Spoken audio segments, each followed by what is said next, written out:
You ask Tiger to solve. This deals with linear equations with one unknown. The final result is x equals 44. Let's solve it step by step. Group all constants on the right side of the equation. Subtract 3 from both sides. Simplify the arithmetic.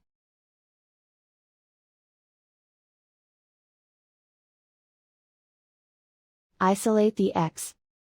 Multiply both sides by inverse fraction 11/2.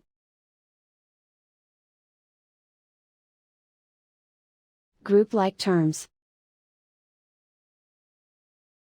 Multiply the coefficients. Simplify the fraction. Multiply the fractions. Simplify the arithmetic. And so the final result is x equals 44.